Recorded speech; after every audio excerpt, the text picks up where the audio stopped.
Dr. Tom Bennett. I'm from Kean University and the Battleship New Jersey Oral History Project. Today is November 26th, the year 2004, and we're aboard the Battleship New Jersey, which is currently stationed in Camden, New Jersey.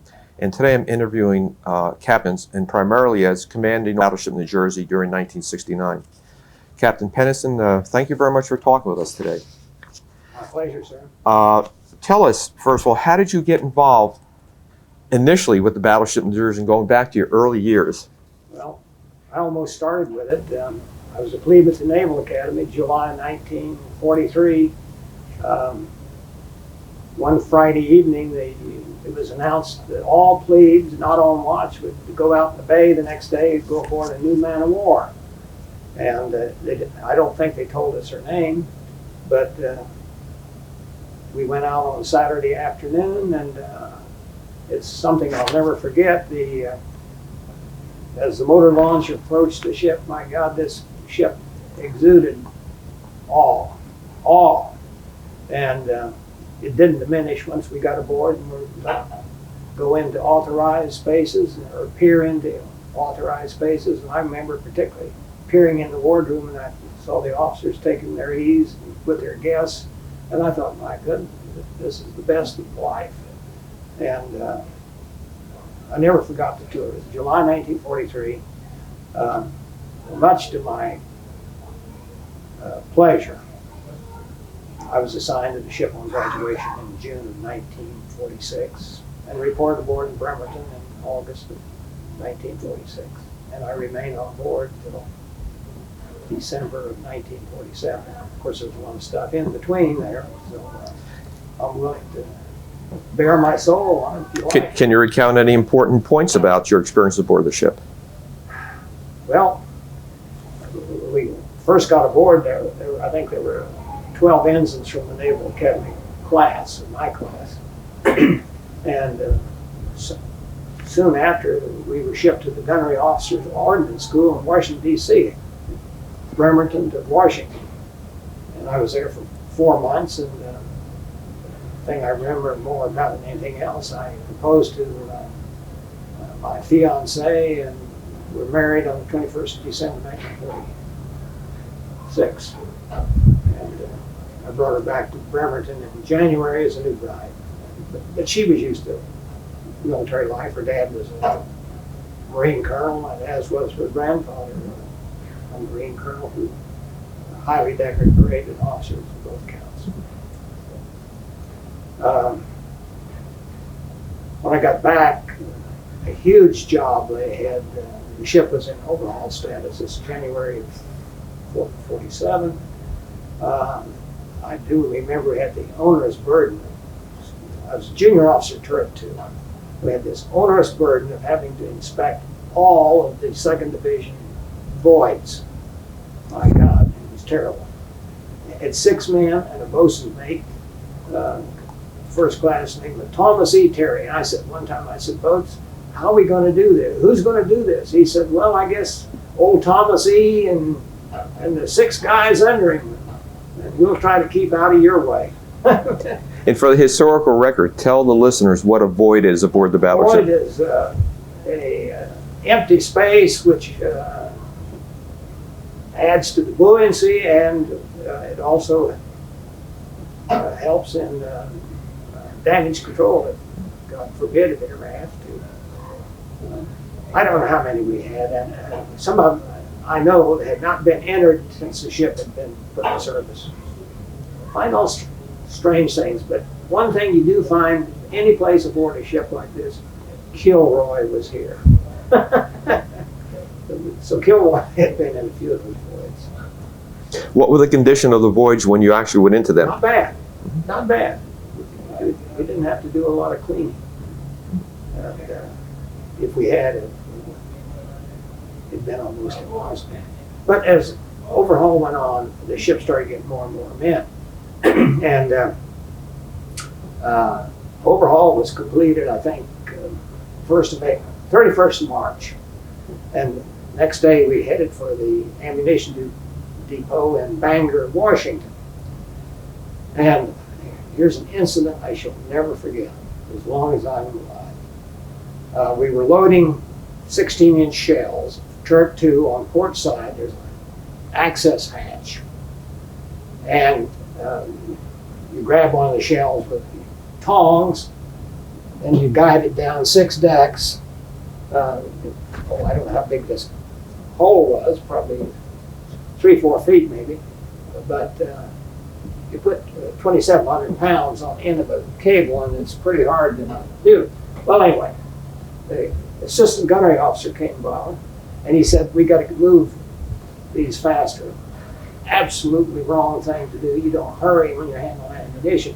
And he said, "Well, I want you to use the yard tongs in addition to the ship's tongs and grab onto this shell." And I said, "I protest. It's not safe." "Why isn't it safe?" I said, "Because those yard tongs have a lever on the side. If you hit something, that shell's going to drop." He said, "But you're good enough. You can do this." Well, I did for a few, but it did happen. About the second deck down, this 16-inch shell went base first, down 6 decks, and just like taking a hammer and hitting a piece of soft metal, you got a big half moon shape. And I can tell you that when that thing hit, all I saw was a sea of green, because the shell had dye in its nose. And I thought, my God, there's 6 men down there, and I wonder if any of them are all still alive. I swear to God, I thought my life was passing for me when I saw that sea of green. But luckily, nobody was hurt. We pulled the shell up, and the turret officer took it over to the side, threw it over the side, and sent a plume of water up. And the captain saw it from his cabin on the O2 level, and he came out, "What the hell's going on?" And the division officer said that we dropped the shell, and he'd thrown it over the side, and the captain said, "Well, I don't think I want it over the side." Well, it's probably in 15 feet of mud, and it's probably still there. But anyway, everything stopped. And the gunnery officer came around and wanted to know what the hell was going on. And I told him, I said, "Lieutenant so-and-so," I won't mention his name, I know what it is, told me that we had to do this. And he said, "I'll be back." So I went and talked to the assistant fire control officer, not gunnery officer. And he came back and he said, "I commend you, you did the right thing." And he said, "Proceed with the ship's tongs." So What happened to that lieutenant? he stayed on the ship, but I'm sure he got a good chewing out. He was a Mustang, and held a competent fellow. The fire control officer had been on the ship for some time. But when you handle ammunition, you don't rush. That's the last thing. You think that 16-inch round is still at the bottom of the harbor? I wouldn't be surprised. Hopefully it's gotten wet by now. It won't go off. Yeah, okay. So talk to me a little bit about what was the condition of the guns in Turret 2 when you took over as a result of the guns being fired so much in World War II? I assume they're the original barrels from the war. Very likely, because, during World War II, the ship didn't fire a hell of a lot of 16-inch. She was off with being flagship chasing the carriers. And I can't remember, but in Korea, gosh, I'm at a loss to tell you what number of rounds fired, but World War II, the number 800 sticks in my head, 826 or something like that. Then you get to Korea, maybe 3,000, and then Vietnam, a lot more. I wish I'd read up on it, but relatively few. The guns were in good shape then, the barrels were in good condition. Yeah, sure. yeah. What are some of your experiences as a turret officer in Turret number 2? Well, I didn't have many, because once we sailed from Bangor, Washington, we went to Long Beach because the ship was transferring from the West Coast to the East Coast. And en route, the executive officer called me, and he said, when we get to Long Beach, he said, "I want you to present the navigation division on the inspection at the head of battleships and cruisers, Pacific Fleet." And I said, "Does that mean I'm assistant navigator?" And he says, "Most likely." And after we got to Long Beach, I was transferred out of the turret and made assistant navigator, which, in my opinion, was the best job an ensign could have, because you were up on the bridge and you notice, you were under the eye and thumb of anybody, senior officers, and if you did your job right, you're gonna make out. If you don't, you're gonna get sacked. And luckily, I did a good job. At least I think I did. What other experiences did you have aboard the ship during your initial involvement with it? Well, I can remember, going through the Panama Canal. That's kind of interesting. I think the ship has probably 6 to 12 inches clearance. The Panama Canal, Congress decreed that no ship, you couldn't build a ship any larger than would pass through the canal. So New Jersey and battleships they gave about a foot. And I can tell you, when you go through there, the pilot, it's the only time the commanding officer is relieved of the responsibility of going through. It's in charge of the pilot. And I remember on the bridge, the pilot would ask, "Where is it rubbing?" And you see some of the fenders of wood or something, it'd smoke a little bit. That was quite an interesting experience. You get into Gatun Lake, I think is the name of it, fresh water, the whole ship was hosed down, get the salt off. And I remember being in Guantanamo. Ship needed training. We did some firing. I was not the turret when it was fired. I was down below providing plot information for shore bombardment. And then one of the real reasons going east, one of the first assignments was with the midshipmen's cruise. June 1947, we went to Annapolis and picked up midshipmen and took off and went up to the Norwegian Sea. And I think one thing I'm very proud of, though, being assistant navigator, we went around the tip of Scotland again, the Orkney Islands, and north of the Orkneys, or in the Orkneys, is the British fleet anchorage Scapa Flow. Well, when you go through Pentland Firth, very swift currents, 10 to 15 knots. So going through there, I don't know why, but the senior officers were called to a meeting in the wardroom. Even the captain went to the meeting. And it left, there's an ensign, Jack Robinson, out of the class of 1946. He was the officer deck. I was the assistant navigator. I was doing the navigating. It took 47 minutes to go through. Sometimes we were kicked ahead 10 knots. And I saved the chart. I've got the chart in a scrapbook. And when we came back, I think it took us 52 minutes. So I look upon that with great pride. And one of the things, our first port of call was Oslo, Norway, and kind of unusual. The hottest day of the year, 30th of June, 1947, was the hottest June on record. And here we were in blues, and I was about to melt down.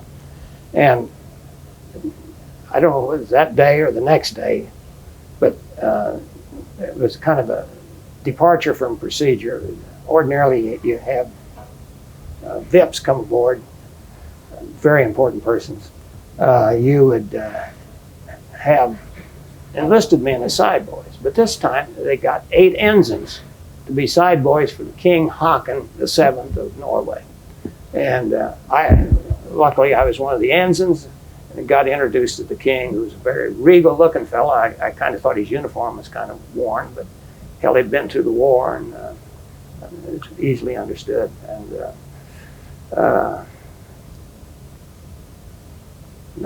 it was a wonderful cruise, just a wonderful cruise. What was the morale like aboard a ship after World War II ends and now it's peacetime, and the ship eventually is going to be put into mothballs? What was the attitude of the men towards working, quality of work, I think discipline, and so on? The ones I were associated with had no trouble. I thought they were very well motivated, And I was a recorder of a court martial. We had a few of those, but and this was a very unforgiving court that people went absent without leave over 30 days. They could expect to be kicked out with a dishonorable discharge. I think about 6 of them at courts that I was a recorder for and had to do that. And mainly was AWL court martials, you were saying? Young guys going ashore and not coming back. And yeah, things. That's right. Yeah. That's right. Well, who was the captain and what was the attitude towards the captain at the time? Oh, God, captain's on a pedestal. The first captain I had was Leon J. Huffman. He was a very dignified fella, and he's the one I remember when that shell went over. Well, I don't think I'd like to have that under my shell. I can remember. And the next captain was Captain George L. Menical. He was of Cuban descent, and he'd started out in the class of 1921 at the Naval Academy, and my father-in-law was a member of that class. And he'd been set back a year, so he was officially the class of 1922. And my father-in-law came aboard, and they greeted each other like long-lost brothers, you know. But that didn't make a hell of a lot of difference. But Menical toward me, I mean, you do your job, Peniston, or else. So the captain was on a pedestal as far as I was concerned. One thing I mentioned before the interview we might examine is the role of African Americans and minorities in the Navy. At this time, they're largely stewards, I understand. Yes, sir. Did you associate with them at all, or No. were they part of? How are they part of the crew? You had the They were mess attendants, and as I recall, the mess attendants were about half African Americans, colored, whatever you wish, and Filipino. And sometimes, like oil and water, they really didn't mix. But I don't recall having any relationship with any of them other than they served meals or made up your rooms. But there was no problem. Any relationships with the men, other crew, which was largely Caucasian at the time? Did you see any goings on between the men? Did they not associate with each other? Do you recall what it would be? Between the whites and blacks and Filipinos?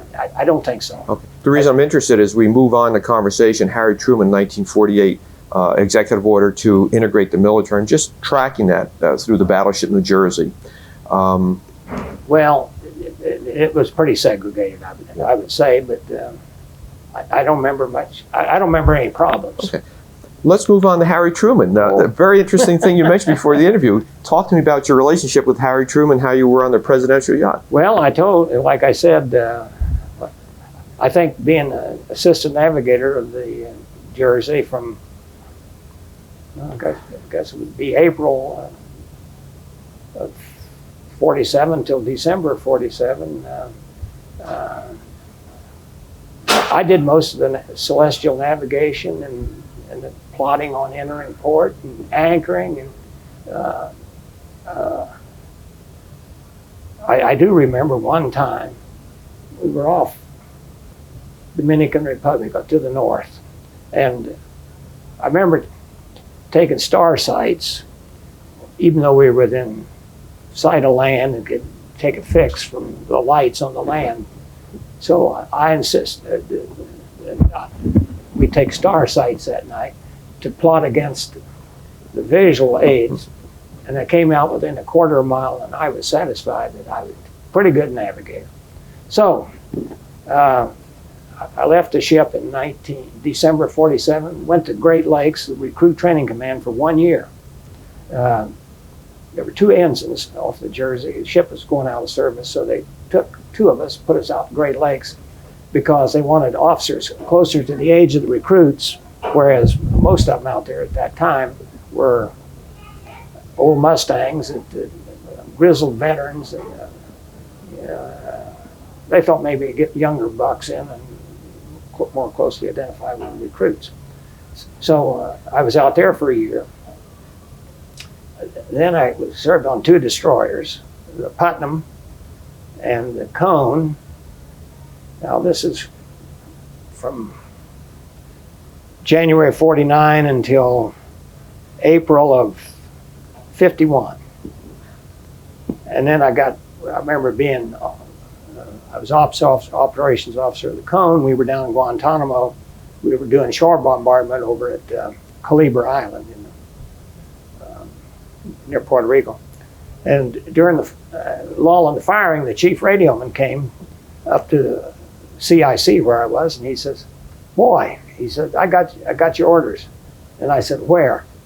He said, "Boy," he said, I've never seen anything like it." He repeated this about 3 times. And I said, "For Christ's sake, Chief, where am I going?" And he said, "You're going to Navigator to President job." So that was kind of stunning. But anyway, my wife and I arrived in Washington the same day MacArthur did, where he made his old soldiers never die speech. Harry Truman, President Truman's popularity was lower than a snake's belly, like 20%. And I reported aboard the ship, and I said, "Gosh, what's this guy like?" And "You'll love him. We love him." And my mother-in-law, should have known better, she says, "Well, I don't know how you can go serve a traitor of our country." But I tell you, Harry Truman was a genuine article in my book. The first time I ever met him was at the Anderson House in Washington. It was a cocktail party for, I don't know who it was for, but I was there, and I was introduced to him. My wife and I were introduced to him in the garden. And I remember Truman was drinking a martini, which is kind of out of sorts for him. I always thought he was a bourbon drinker, but he was drinking this martini, and he took the olive pit, or the olive, and worked the meat off the pit, and spit it in the garden. And that's my first meeting with Harry Truman. But aboard ship, he came out. He would come out to the bridge anytime we got underway, and after things had settled down, and chit-chat, and the captain introduced me to him as the assistant navigator, and he asked me where I was from, and I told him Missouri, which is the correct way he would pronounce it, not Missouri, Missouri. And he allowed how that was all right. and I think his parting words to me on that when he came up there, well, son, you just keep it off the stumps. And he'd come up every time. And I remember Christmas, we were invited to the Oval Office. The officers were invited to the Oval Office, given a Christmas card from Mr. and Mrs. Truman. But I think one of the more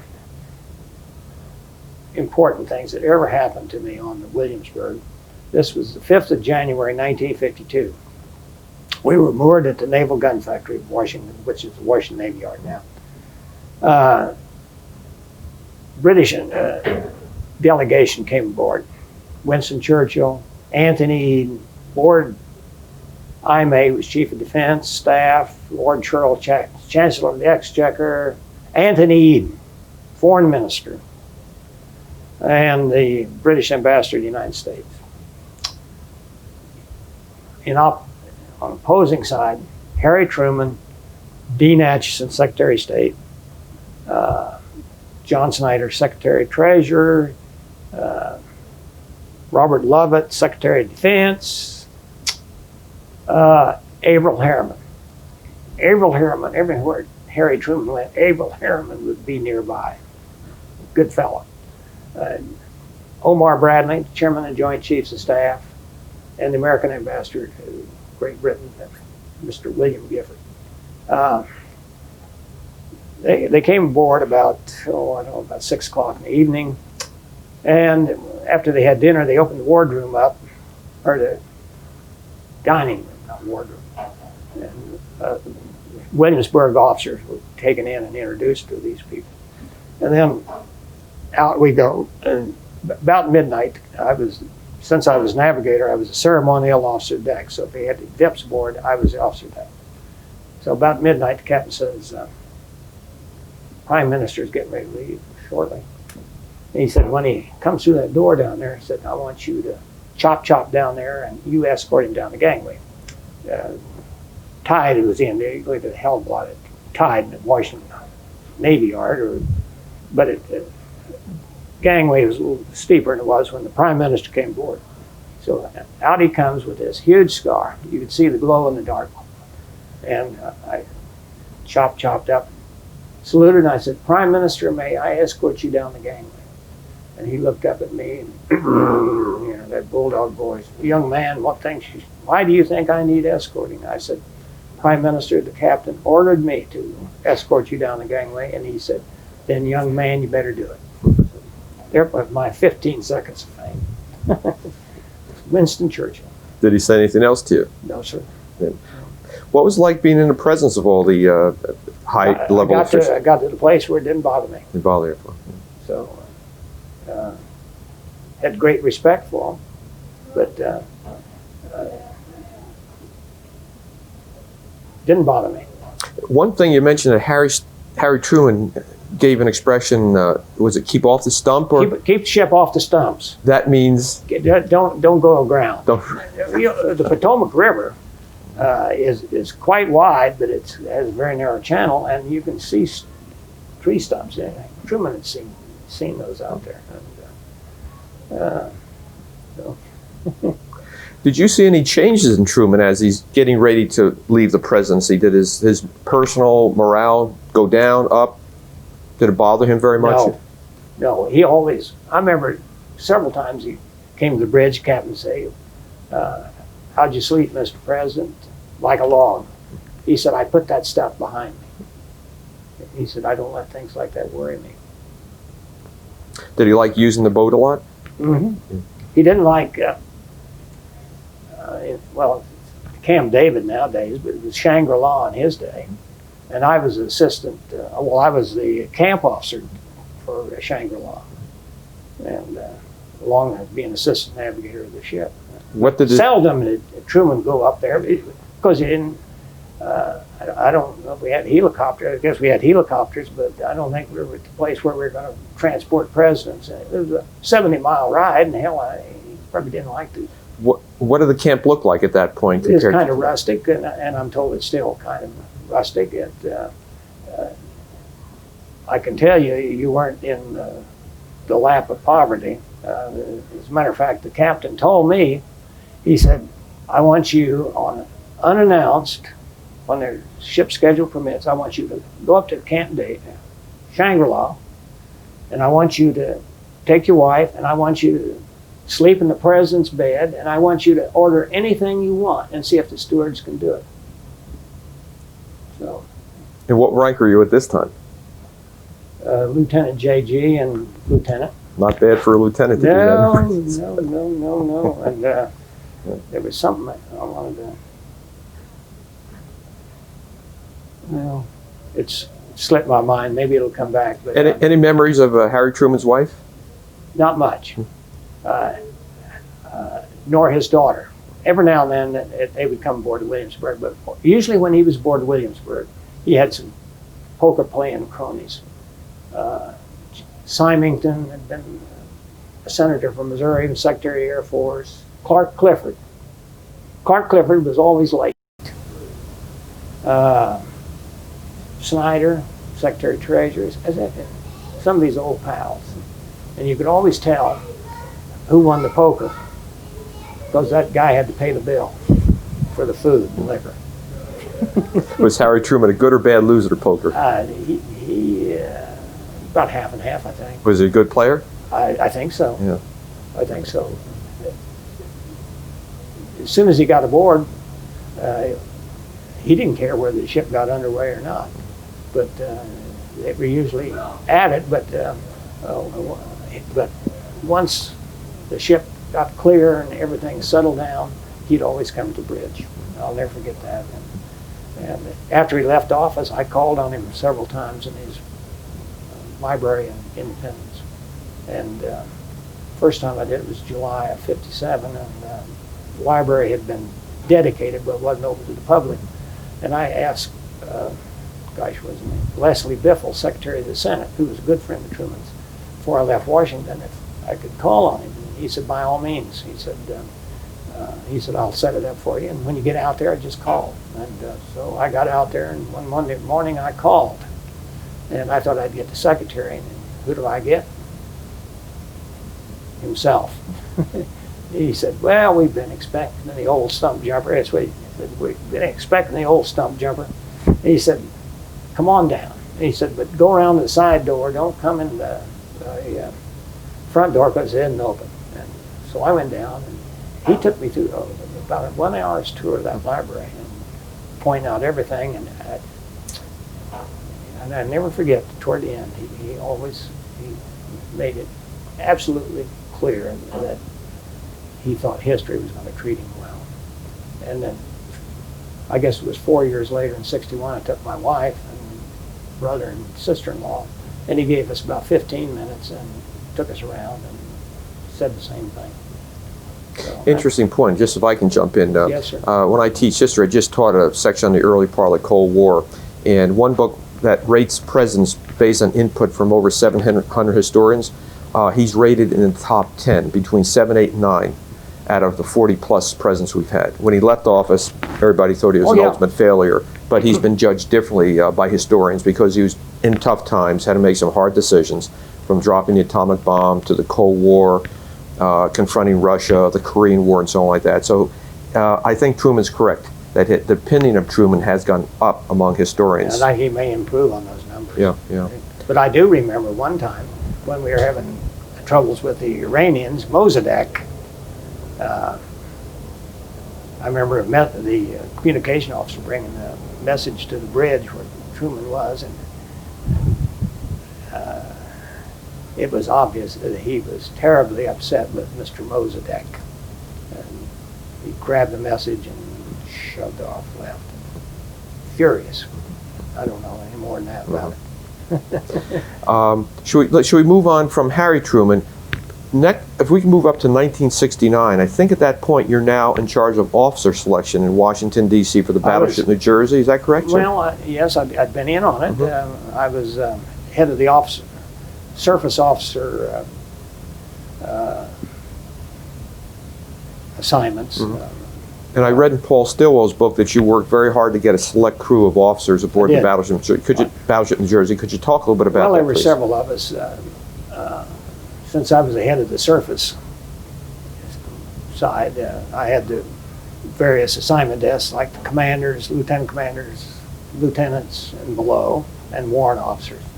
And I don't know, there were about 4 of us, probably the commander detailer and the destroyer detailer, and we all sat down and went through what types of officers should they have aboard the New Jersey, the battleship. And I think one of them thought, well, hell, any destroyer officer can do it. And I said, we're trying to select the exec. And I said, no. I said, you've got to have somebody who's had big ship experience. And we did prevail. I did. Jim Elfelt was chosen as the executive officer. I think he'd been aboard the cruiser Rochester. So, and I got accused of being partial. I had 3 officers that had been on USS Tatnall with me that got assigned. Jack Jenkins had been in gunnery, Ray Rollerson had been in engineering, and Jerry Lytle had been in fire control. And they all performed magnificently aboard the Tatnall, and they performed magnificently aboard the Jersey. So was there extra emphasis on picking a very fine crew for the New Jersey when it was going? There was an emphasis on that. Yes, indeed. Because it was the only battleship in service at the time. And yeah, give it the best you can do. And I didn't get in on the enlisted part, but they had to call some back from retirement, and they were eager to go. Service aboard the battleship as an officer, would this be a feather in somebody's cap as they're moving up in the ranks? Yes, indeed. Yes, indeed. I couldn't think of anything better, and I think the junior officers felt the same way. I mean, here you are on one of a kind. you made the cut, and ship had a good performance, and didn't hurt. Didn't hurt. Let's move up now, sir, to your taking over the ship as captain of the ship. You took command on August 27, 1969. Yeah. And then by December 17th, 1969, you're leaving the ship when it's Yeah. decommissioned. Yeah. Talk a little bit about that experience. What was it like when you, obviously Captain Snyder found out the ship's going to be decommissioned? Yeah, well, I got orders on the 30th of April as commanding officer. It was a day I was shooting for it, getting my dad's birthday, which was 29th of April. Missed it by a day. Orders as commanding officer. And gosh, I was elated. I mean, this is it. And but before I left Washington, I called on the Chief Naval Personnel and Commandant of the Marine Corps, and they both said, well, you're going to have a good tour out there. You're really needed, and don't you worry about. There were rumors about ships going out of service. Don't you worry about that, because I think the Commandant of the Marine Corps, I believe, said, well, I'd seen Senator Russell, and he said that ship's going to stay in service. That's good enough for me. Well, we went on to the West Coast, and I don't know.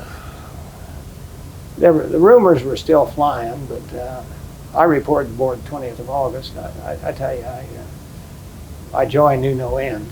It seemed too good to be true, really. And, I mean, you just think about it here. The first ship I ever set foot on, first ship I was assigned to as an ensign, and come back as commanding officer. Now, what are the odds of that over 23 years of that happening? Pretty slim. And I'd had a love for the ship anyway. So came aboard 20th, 21st. Captain Snyder and I were in the executive officer's stateroom on the main deck, and he had a call from the executive assistant to the vice chief. I think it was, and he told him that there's going to be a message released, and I think it was 100 ships, and the only ship name is going to be the New Jersey, and wanted a heads up to you on it. And so Ed went to the 1MC and put out the word, and I tell you, it was an eerie feeling. You know, a ship is noisy. You can hear it here. A ship is noisy, and people are out making noise. When that announcement went, I swear, the ship fell silent. And then a few choice exclamations, et cetera, et cetera, et cetera. And I think 95% of the people were absolutely upset that the ship was going out of service. I know I was. And I think most of them felt the same way about it. Personally, it's a blow to us, but it's going to be a hell of a lot more costly to some of those guys out there that the lives could have been saved if the ship had been on the line. And that's the way I think most of us felt. I've heard various stories as to why it was taken off. Right. Save money, appease the North Vietnamese during negotiations. Yep. What have you heard? What is your opinion? Well, I didn't think it was money at the time. I never believed that, because somebody worked up a thing and said, for the cost of an F4, you could operate this ship for a year. What is true, I don't know, but I never did believe it was money. And it hasn't been too long ago, well, maybe in 1992, there was a fellow named Malcolm Muir, who was a historian at Austin Peay College in Tennessee. He wrote a book about the Iowa-class battleship. And in it, he had the transcript of the exchange on the floor of the Senate between Senator from Rhode Island, Chafee. Senator Chafee and Senator John Warner. And in that, Warner said, Chafee didn't want the battleship. he and Warner were arguing, and Warner's, I'll just stop for a second. They're probably calling us. I'll tell them we'll. they don't move too fast in the morning sometimes. Okay, well, continue on, sir. I'm sorry. Well, there's a transcript of the exchange between Chafee and Warner, and Warner's come right out and said he'd been the Undersecretary of the Navy at the time, and he said the reason that ship was taken out of service is because the North Vietnamese would not negotiate as long as that ship was in service. So that, I believe, is the truth. I've seen Muir, as a matter of fact, is a professor at the Virginia Military Institute now, and I see him quite frequently, and we frequently talk about it. And he still stands behind. He stands that. behind. Well, hell, it's in the congressional record. So, makes you more mad, I think, more upset. Some of the crew kept track of the number of Marines that were killed. Time that the ship should have been on the gun line until it went out of service, and I don't know, 350, 500, I don't know what it was. Would have been saved as a result Yeah, if the ship had been on. we believe that to be true. Yeah, I was up in the I-4 in 1969, a little too far inland for the Battleship New Jersey to reach us with their gunfire, but we were very envious of the Marines closer to the coastline because they were covered most of the good part Well, of the time. you know, that ship didn't have to fire to sanitize an area, Just intimidate. just be out there. Sure. And I think, if memory serves me correctly, we were going to take raps, perhaps, which would extended the range. It might have reached you inland. A rap would have been what, sir? Rocket have assisted Jackdaw, What would have been the range on that? about 60 miles, as I recall. That would reach Laos. As I recall. Okay, the Laos, sure. Okay. Interesting. So- Interesting. So you find out the ship's going to be decommissioned. The crew's morale goes down. No, It didn't go down. No. No. no, Okay. no. That's the good part. And people were terribly upset. The thing that got me about all this was the officialdom in Washington: go quickly, go quietly. And so there wasn't a hell of a lot we could say about it, except the day before we sailed for Bremerton, Saturday, I forget the date, early September, there was a fellow named Troy Ziegler, who was the head of the Navy League in Beverly Hills. And he called me and he said, do you suppose I could set up a going away ceremony for you? I said, well, I can't give you authority. I said, you can contact Admiral Basie, and if it's all right with him, it's certainly all right with me.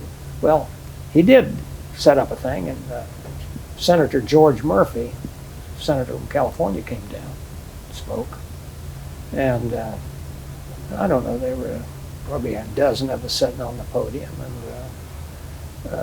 it was sad.